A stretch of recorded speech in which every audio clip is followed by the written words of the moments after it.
Hey guys, I am so excited to film this video. Today I'm going to be sharing my 10 favorite movies.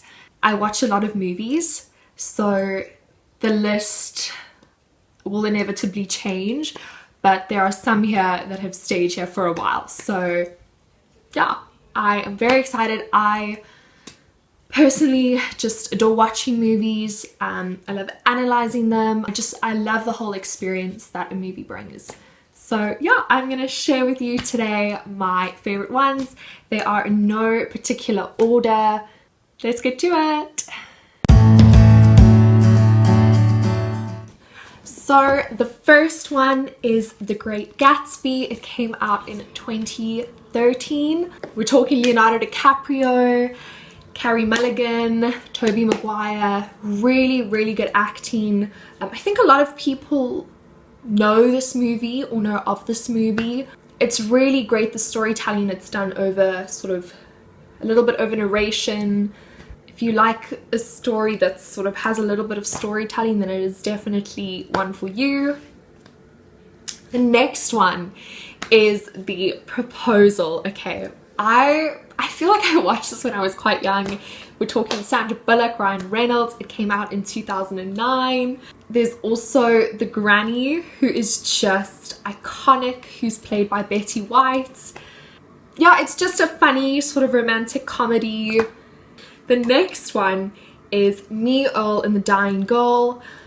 Yeah, again, the storytelling in this movie is so good. This came out in 2015.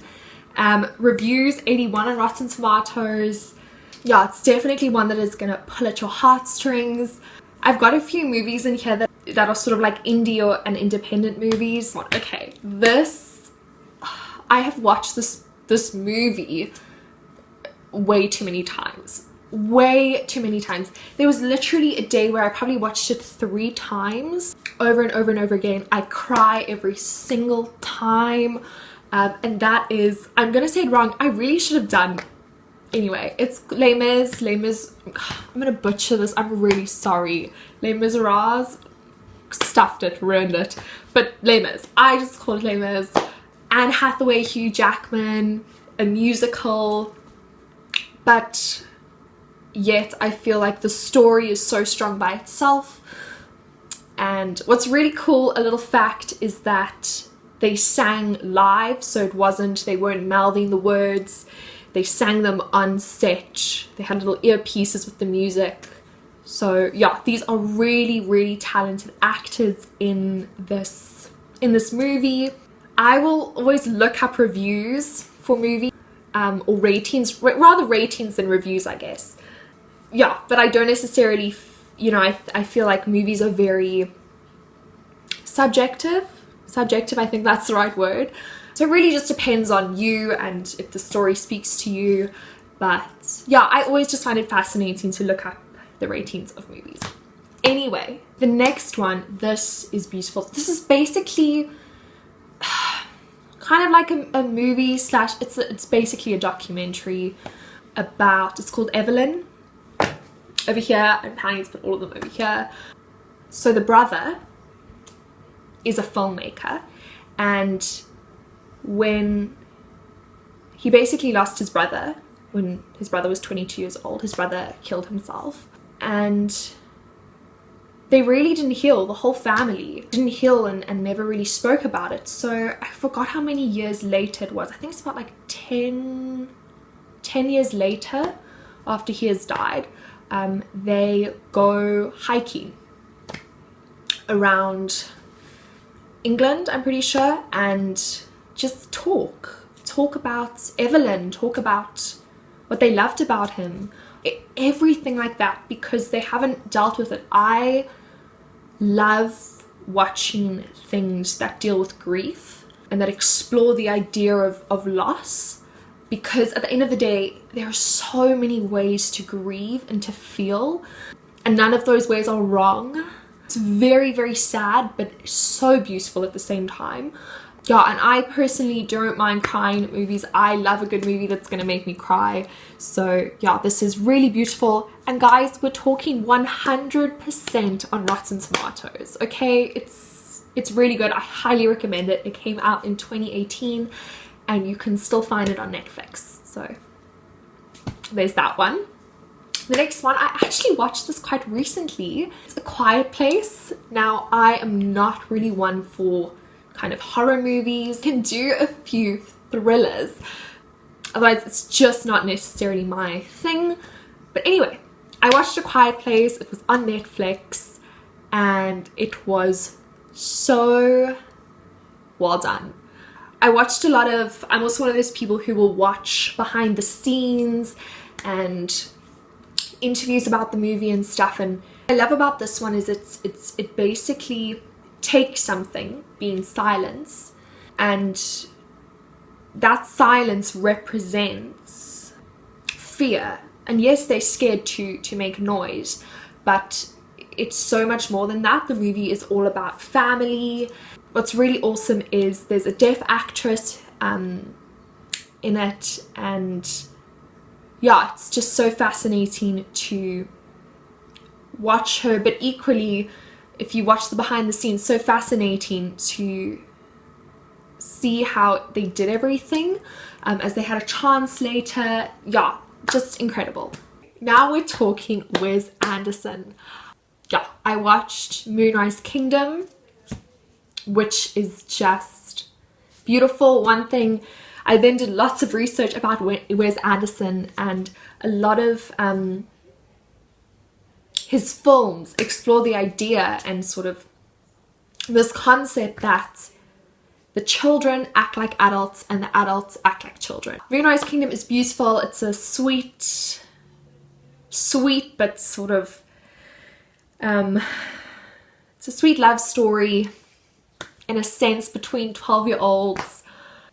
But the thing with Wes Anderson, which is so awesome to watch, is I think the filming and the focus on costumes and the set, to me, that is what I love about his movies, is there's so much detail to that kind of stuff. And yeah, it also did great on Rotten Tomatoes, 93%. You see guys, I'm trying to encourage by the ratings for you guys to watch it. You know, don't just take my word for it, take the ratings word for it. But yeah, it's really well done. And then just an added mention to that is the Royal Tenenbaums. I've butchered that again. Guys, I can't pronounce words. If nobody has realized yet, I can't pronounce words. That is also a great movie. Gwyneth Paltrow is in it. Who else? There's some big names in the movie, and what I love with him is he has like some actors that he will use in all of his movies, which is, it's just awesome. The last two are ones that I watched very recently and just instantly fell in love with. Yeah, they both explore grief, like one more than the other, but again, just really awesome. So Baby Teeth is an Australian film. If you've watched The Society, Toby Wallace, yeah, he is incredible in this film, as well as the actress who plays the main character, Eliza. She's been in Little Women, movies here and there. Basically, again, it's a love story, but it's completely this shift, and these characters are so detailed, yet you kind of know nothing about them, which I find very interesting to watch. That you see what makes them tick, but you wonder why. So there's a lot of sort of unanswered questions in the movie in terms of the characters. It was adapted from a play called Baby Teeth. And yeah, it's just, it's really cool in the way it's done. Okay, the last one. I watched this, guys. I watched this 2 days ago. 2 days ago? Anyway, it's called Captain Fantastic. You take anything out of this video, This is a movie that you have to watch. Oh my gosh. Majority of the cast is kids, number one, which is awesome. It's basically about this family who live kind of not obeying society's norms and sort of this construct that society has made for us human beings, you know, with capitalism and yeah. And so this family is very kind of out of the ordinary and just their own free spirits. Yeah, they basically go through something, and the movie is sort of showing how they deal with it, all of them. But it's really cool. It's a very unapologetic movie with amazing performances by these actors. Yeah, I don't know if you can hear like people talking, my parents having a fat chat. But yeah, just incredible. I could watch that movie again and again and again. Yeah, that's all I got for you. Those are my 10/11 favorite movies. Yeah, and let's just say I can't wait to watch more movies to add to this list. Have a wonderful day, and please let me know what your favorite movies are. I want to watch lots of movies, so please let me know what your favorite movies are so that I can watch them. I'm always open to new movies to watch, so just let me know. I am forever watching trailers on YouTube, so yeah, see you. Mwah.